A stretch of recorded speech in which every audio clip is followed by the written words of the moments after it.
கலைஞனாய் பிறந்து மிமிக்ரி கலைஞனாய் வளர்ந்து நகைச்சுவை நாயகனாய் உயர்ந்து இன்று கதாநாயகனாய் தமிழ் சினிமாவில் புதிய பரிமாணத்தை எடுத்திருக்கும் உலக நாயகனின் உண்மையான ரசிகர்களில் ஒருவர் நடிகர் ரோபோ சங்கர் அவர்களை அன்போடு பேச அழைக்கிறேன்.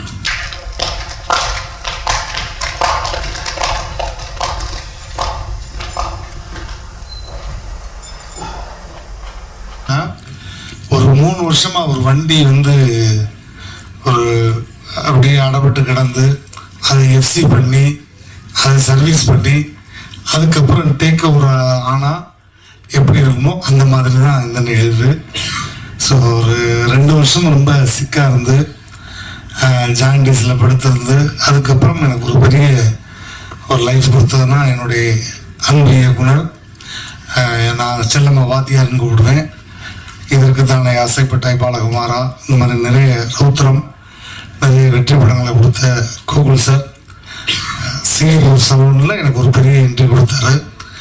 அதுக்கு பிறகு நிறைய மேடைகளில் ஒரு நகைச்சுவை நாயகனாக ஓரமாக இருந்த என்ன சென்ட்ரிஃபையர் ஆக்கிய இயக்குனருக்கு மனமார்ந்த நன்றி. ஏன்னா அவர் கதை சொல்லும்போது முதல்ல அவர் என்கிட்ட கதை சொல்லும்போது நாங்கள் 2 பேரும் டிஸ்கஸ் பண்ணிக்கிட்டது எந்த ஹீரோவை போடலாம் அப்படின்னு தான் என்கிட்ட கேட்டார். ஆர்யா, ஜீவா, யார்கிட்ட போய் கதை சொல்லலாம் சொல்லுங்க ஜி அப்படின்னு. ஆனால் அதே கதையை என்கிட்டையும் சொல்லி என்னைய ஹீரோவாக வரணும்ப்ப எனக்கு தெரியாது. ஆனால் அதுக்கப்புறம் ஒரு பெரிய ஒரு பரிணாமத்தை கொடுத்தது இயக்குனருக்கு மனமார்ந்த நன்றி. தயாரிப்பாளர் சகோதரி பிரசாந்தி அவங்களுடைய மனைவி, அவங்களுக்கு ரொம்ப ரொம்ப நன்றி. அதே மாதிரி என் கூட பயணித்து இந்த படத்துக்கு உறுதுணையாக இருந்தால் என்னை அவ்வளோ அழகாக பார்த்துக்கிட்ட மேடையில் இருக்கக்கூடிய ஒட்டுமொத்த கலைஞர்களுக்கும் மனமார்ந்த நன்றி.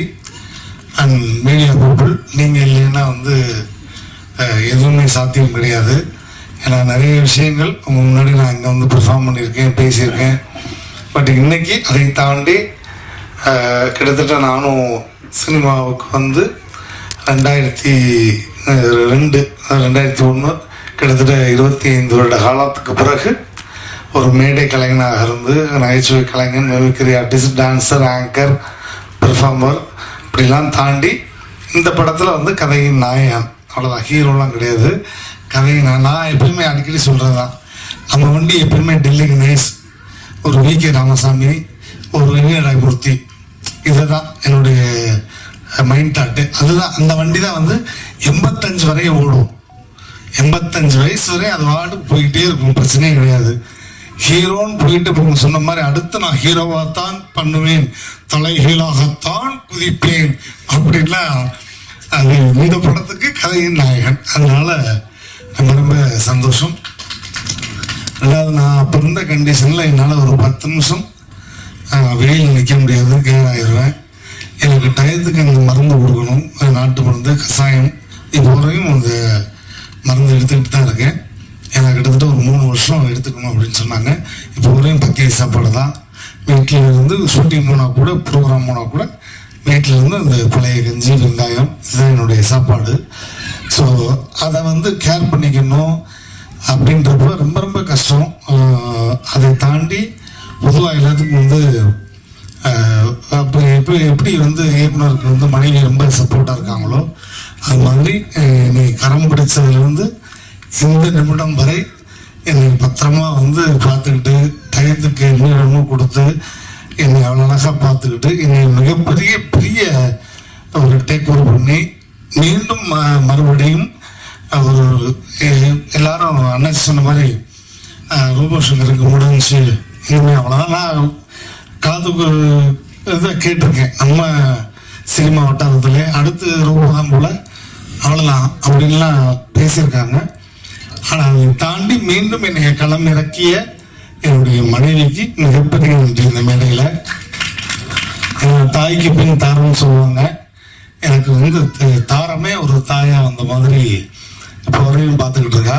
ஸோ ரொம்ப ரொம்ப அவளுக்கும் இந்த இடத்துல நன்றி, என் மகளுக்கும் நன்றி, மேடையில் இருக்கக்கூடிய எல்லா கலைஞர்களுக்கும் என்னுடைய மனமான நன்றி. குறிப்பாக இந்த படத்தில் அந்த பாட்டு பாடிய ஆஸ்கார் நாயகன் மரியாதைக்குரிய கீரவாணி சார் அண்ட் டன்சன் என்ன அண்ட் மற்ற ஜிவி பிரகாஷுடைய மனைவியார், அவங்களுக்கும் என்னுடைய மனமார்ந்த நன்றி.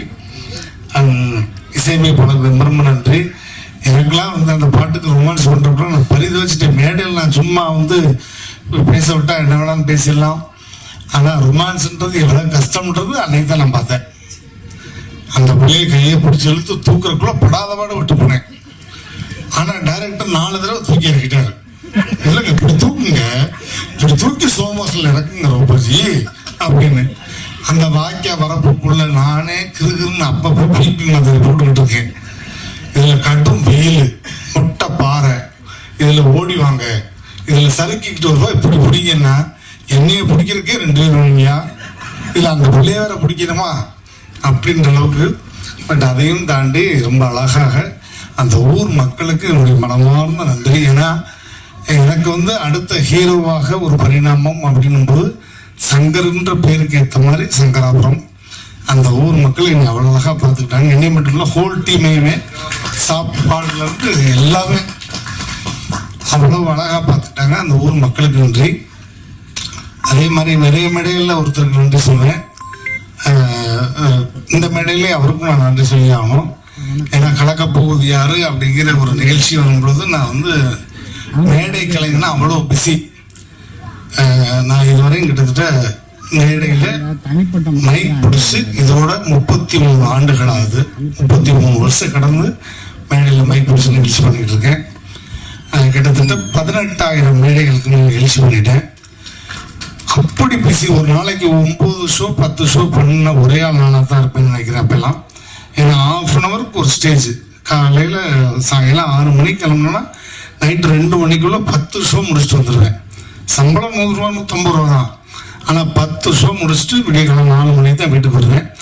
அவ்வளோ பிஸியாக இருக்கும்போது இப்போ கலக்க போகுது யாரு அப்படிங்கிற ஒரு நிகழ்ச்சி வந்து ஆரம்பிக்க போகிறாங்க விஜய் தொலைக்காட்சியில். அப்போ எனக்கு அண்ணன் பாஸ்கரன், மிமிக்ரி பாஸ்கரன் வந்து ரொம்ப வருஷம் பழக்கம். அண்ணன் வந்து இது வந்து ஒரு தடவை ஆடிஷன் அட்டன் பண்ணிட்டு போவோம் அப்படின்னாரு. அண்ணே எதுக்குன்னு வந்தால் ஒரு எபிசோடு வரும் அவ்வளோதான். ஆனால் அது நேரத்தை விட்டுட்டா ஒரு 3 நிகழ்ச்சி பண்ணால் எனக்கு 300 ரூபா வந்துடும்னே, நான் போகிறேன்னே அப்படின்னேன். இல்லைடா ஒரு 5 நிமிஷம் ஆடிஷன் மட்டும் அட்டன் பண்ணிட்டு போகும், நீ கமல் சார் மாதிரி விஜயகாந்த் சார் மாதிரி பேசிட்டு மட்டும் போகும், அதுக்கப்புறம் வருது வல்லவர் பார்த்துக்கலான்னு என்னை கையை பிடிச்சி தரத்தரன்னு இந்த ஸ்கூல் பிள்ளையில கொண்டு போய் விடுற மாதிரி என்னை உள்ள தள்ளி விட்டு ஒரு 5 நிமிஷம் பெர்ஃபார்ம் பண்ண வச்சாரு. அந்த 5 நிமிடம் பெர்ஃபார்மன்ஸ் தான் அதுக்கப்புறம் இன்னைக்கு இந்த மேடையில் நிற்கிற வரையும் என்னை வந்து உலகம் ஃபுல்லாக காமிச்சிருக்குன்னா அதுக்கு காரணம் பாஸ்கரன். ஃபைட் மாஸ்டர் நமக்கு ஃபைட்டுக்கும் சம்மந்தமே கிடையாது. இருந்தாலும் ஒரே நாளில் அவ்வளோ அழகாக இவருக்கு என்ன வரும் அப்படின்றத புரிஞ்சுக்கிட்டு அவ்வளோ அழகாக கம்போஸ் பண்ணார். ஸோ ஃபைட் மாஸ்டருக்கு உங்களுடைய மனமார்ந்த நன்றி. டான்ஸ் மாஸ்டர் எல்லாருக்கும் மனமார்ந்த நன்றி. ஃபைனலாக வந்து நன்றி சொல்லணும்னா, நான் உடல் உயிர் மூச்சு எல்லாம் எப்பவுமே அண்ணன் எப்படி சொன்னாரோ அது மாதிரி தான். எங்கள் ஆண்டவர் பத்மஸ்ரீ டாக்டர் கமலுக்காக உடல் மண்ணுக்கு உயிர் கமலுக்கு அப்படி தான் நான் எப்பவுமே பேசுவேன். ஸோ ஃபர்ஸ்ட் லுக்கில் இருந்து எல்லாமே ரிலீஸ் பண்ணி அவ்வளோ சப்போர்ட்டிவாக எனக்கு கேட்ட உடனே பண்ணி கொடுத்தாரு. என் மகள் கல்யாணத்துக்குமே வந்து எங்கேயோ பிரச்சாரத்தில் இருந்து எனக்காக சிரத்தை எடுத்து வந்து அந்த மேடையில் நின்று அவ்வளோ தூரம் பேசிட்டு போனார். இன்னைக்கு என் பேரனுக்கும் அவர் சொன்ன மாதிரியே அவ்வளோ அழகாக நட்சத்திரன் அப்படின்னு அவ்வளோ அழகாக பேர் வச்சு சிறப்பு பண்ணியிருக்காரு. ஸோ நான் சாகும் முறை மறக்க முடியாத ஒரு ஆஸ்தான குரு உலகநாயன் அவர்கள். அதே மாதிரி தனுஷாருக்கு எப்பவுமே நான் நன்றி சொல்கிறேன். ஏன்னா நான் வந்து சின்னத்திரையிலேருந்து வெள்ளித்திரைக்கு போகும்போது ஒரு கலைஞனுக்கு வந்து அந்த ஸ்பேஸ் கொடுக்கணும். மாறிங்கிற ஒரு படம் இல்லைன்னா எனக்கு வந்து வெள்ளித்திரையில் அதுக்கு முன்னாடிலாம் வந்து ஒரு மிமிக்ரி ஆர்டிஸ்டாக மட்டும்தான் பயன்படுத்துவாங்க. நான் நிறைய படங்களில் ஒரே ஒரு சீன் கேப்டன் மாதிரி இருந்து நடிச்சுட்டு போங்க, ஒரே ஒரு சீன் நடிகர் தலை மாதிரி இருக்குது சீன் பண்ணிட்டு போங்க அப்படிம்பாங்க. ஏன்னா நமக்கான யூனிக் ஒன்றுமே இல்லையா, நம்மள்ட்ட இருக்கே அது எப்படி சொல்கிறது அப்படின்னு தெரியாமல் தவிச்சுக்கிட்டு இருந்த காலம் போய் என்னுடைய யூனிக் பாடி லாங்குவேஜை கண்டுபிடிச்சது வந்து கூகுள் சார் தான். ஆனால் அந்த மாரி திரைப்படத்தில் பாலாஜி மோகன் அவர்கள் கூப்பிட்டு இந்த வாய்ப்பு கொடுத்துறாரு. இந்த வாயை மூடி பேசும் திரைப்படத்துக்கு அப்புறம் தனுஷ் சாரோட சேர்ந்து அவ்வளோ பெரிய ஸ்டாரோடு நடிக்கும் போது நம்ம எவ்வளவோ விஷயங்கள் ஆன் தி ஸ்பாட்டு தான் அந்த படத்தில் வரக்கூடிய மாரி 1 மாரி 2 எல்லாமே ஆன் ஸ்பாட்டில் நான் போட்ட டைலாக் தான். அது எதையுமே வந்து டப்பிங்லையும் அப்படியே பேசுகிறாங்க, எதையுமே கரெக்ஷன் பண்ணவே வேண்டாம். அவ்வளோ அழகாக அந்த ஸ்பேஸ் கொடுத்து என் லைஃப்லேயும் முக்கியமான சில உதவிகளும் பண்ணிய தனுஷ் சார் அவர் வந்து மறந்தேன்னு சொன்னால் அன்னைக்கு மதியம் உணவு கூட எனக்கு கிடைக்காது. அந்த இடத்துல தனுஷ் சார் வச்சுருக்கேன். ஏன்னா அந்த படத்தில் நடிக்கும் போதே நான் உங்கள் கூட இவ்வளோ அழகாக ஜெல்லாரன்னா அதுக்கு காரணம் அவருடைய செல்லப்பிள்ளை தான். எப்படி கமல் சாருக்கு செல்லப்பிள்ளை அது மாதிரி தனுஷ் சாருக்கும் நான் ரொம்ப செல்லப்பிள்ளை. உங்கள்கிட்ட நான் இவ்வளோ தூரம் ஜெல்லாகிறது காரணம் என்ன தெரியுமா சார்? என்னுடைய ராசி தான் சார் அப்படின்ட்டு இருக்கேன். என்ன ராசி அப்படின்னு தனுஷ் ராசி அப்படின்னாரு. தனுஷ் ராசின்னு சொன்னேன். ஸோ அந்த மாதிரி எனக்கு ரொம்ப மிகப்பெரிய ஒரு சுச்சுவேஷனில் மிகப்பெரிய உதவி செஞ்சு இன்னைக்கு நான் வந்து ஹாப்பியாக இருக்கேன்னு அது காரணம் தனுஷ் சார் அவர்கள். அவருக்கு எப்பயுமே நன்றி. அண்ட் இந்த படம் வந்து மே 9 வருது. நாங்கள் வந்து ஆஸ்காருக்கு படம் பண்ணல, ஆடியன்ஸுக்கு தான் படம் பண்ணியிருக்கோம். அதனால இந்த மாதிரி கதை உலகத்திலே இல்லை அப்படிலாம் நான் சொல்ல மாட்டேன். வந்தால் நல்லா ஜாலியாக ஒரு என்டர்டெயின்மெண்ட்டாக ஃபேமிலியோட சிரித்து சந்தோஷமாக போகக்கூடிய ஒரு அற்புதமான படம். தொடர்ந்து நான் வந்து காமெடியாக தான் நடிப்பேன், கேரக்டர் ரோல் தான் நடிப்பேன். இந்த மாதிரி கதையின் நாயகனாக இருக்கும் பட்சத்தில் வேணால் நடிக்கலாமே ஒழிய நான் எப்பயும் என்கிட்ட நிறைய முறை கேட்டிருக்காங்க, நீங்கள் எப்போ ஹீரோ வாங்குவீங்க, எப்போ ஹீரோ வாங்குங்க. நான் எப்பயுமே மக்கள் மனசில் ஹீரோவாகி பல வருஷமாச்சு. ஸோ அவங்கள லைவாக நான் நிறைய 10,000 பேர் 5,000 பேர் 1,00,000 பேருக்கு முன்னாடியெல்லாம் பெர்ஃபார்ம் பண்ணுவேன். அதனால் நான் மக்கள் மனசில் எப்பயுமே ஹீரோ தான். அதனால் தனித்துவமாக ஒரு படம் எனக்கு தேவையில்லை. நம்ம எப்பயுமே ஒரு நகைச்சுவையாளர், எல்லாருக்கும் பிடிச்ச ஒரு கலைஞனாக இருக்கணும் அப்படின்னு தான். ஸோ தொடர்ந்து நகைச்சுவையாகவே நிறைய படங்கள் எடுத்து பண்ணணும். மீடியா பீப்புள் நிறைய நிகழ்வில் நீங்கள் வந்து மிகப்பெரிய சப்போர்ட்டிவாக இருந்திருக்கீங்க. கண்டிப்பாக ஒரு சின்ன திரைப்படம் தான், பட் இருந்தாலும் இதை பெரிய லெவலில் மக்கள்கிட்ட கொண்டு போய் சேர்க்க வேண்டியது தொலைக்காட்சி ஊடக பத்திரிகை நண்பர்கள். நீங்கள் ஆஹா ஓஹோ பிரமாதம் இந்த மாதிரி ஒரு கதை நாங்கள் பார்த்ததே இல்லை அப்படிலாம் எழுத வேண்டாம். படம் நல்லா இருக்கு, போனால் இந்த வெயிலுக்கு கொஞ்சம் நேரம் ரிலாக்ஸாக பார்க்கலாம். ஏன்னா வெயிலுக்கு நாங்கள் வந்து ரிலீஸ் பண்ணுறதே வெயிலுக்காக தான். இப்போ மே மாதம் அடிக்கிற வெயிலுக்கு எங்கடா ஏசியில் போகலாம்னு ஒருத்தன் ஷாப்பிங் காம்ப்ளெக்ஸ் போவான், இல்லைன்னா லவ் பண்ணுற பொண்ணுங்களை போட்டு ஏதாவது தேட்டருக்கு போவான். அந்த மாதிரி எங்களுக்கு ஒரு 50 பேர் ஒதுங்கினா போதும்.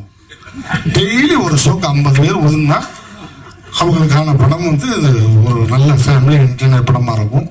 ஸோ நல்லபடியாக எழுதுங்க. Thank you. I love you all. Thank you sir.